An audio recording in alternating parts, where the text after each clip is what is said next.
While you're driving your car, we're driving 50,000 watts of power. News all day, every day. News Radio 1030 WBZ Boston. It is 4 o'clock now. The Boston temperature hasn't changed a whole lot. Still 65 and cloudy in Boston. John Cosette says it'll be cloudy tonight, some drizzles possible, a low 50, and then cloudy and more drizzle tomorrow. We'll get the full forecast coming up in just about 10 minutes from now. I'm Jay McQuaid, WBZ News. It's all over now, but there were some tense minutes over at Logan Airport this afternoon. A jumbo jet with 204 people aboard is the updated number, had to make an emergency landing after losing its navigational equipment. Our BZ team coverage continues. We have a number of reports, beginning with BZ's Carl Stevens, who's at Logan. Carl? Jay, I think the most important part of this story is the fact that there were no injuries, and after the rocky ride these folks had, I think that's a very important point.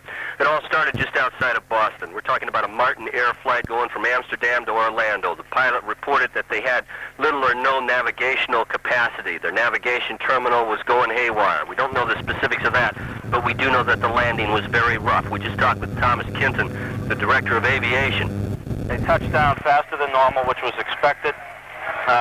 Upon touchdown and activation of brakes, there was smoke showing from the right main gear, second smoke showing from the left main gear, and towards the end of their rollout, as they were turning off on Romeo Taxiway, they started to blow tires. Subsequently blew all 8 main gear tires. All 8 main tires blown right out of there. It was quite a sight, apparently. WBZ's Bill Lawrence is right out there looking at it, as I understand. Bill? Yes, that's right, Carl, in the rooftop parking here overlooking the plane. And first of all, I think it is a big superliner. It is a big plane. We should credit the crew with bringing it in safely, and that's certainly what they did. Now, the airliner is still sitting on one of the taxiways, quite a ways from any terminal building. That's why at about 3:20 or so this afternoon, they sent a few buses out. They retrieved the passengers. After they were off, most of the fire equipment then left the scene, too. Apparently, there wasn't any serious fire, or if there was, they controlled it very quickly.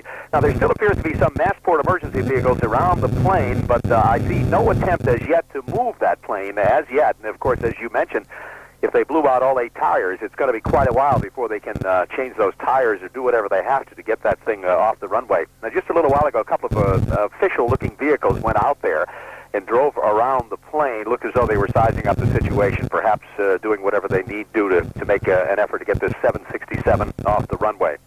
Meanwhile, other airport operations appear to be unaffected. Now, the plane is on a taxiway, and it's out of the mainstream, so the other planes are flying in and taking off without any problem.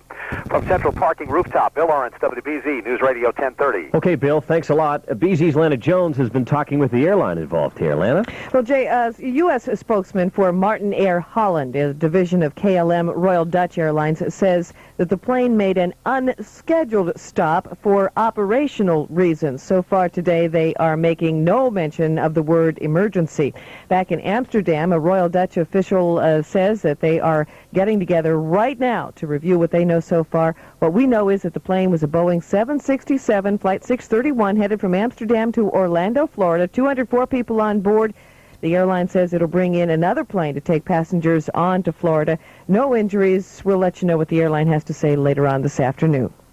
I'm Lana Jones, WBZ News Radio 1030. Okay, Lana, WBZ News time is 4:03. We better check the traffic now on the 3s before we do anything else. And here's BZ's Aaron Sawyer with that. Aaron? Well, Jay, we're going to throw it over to Malcolm Alter for a quick look on what's going down downtown right now. Malcolm?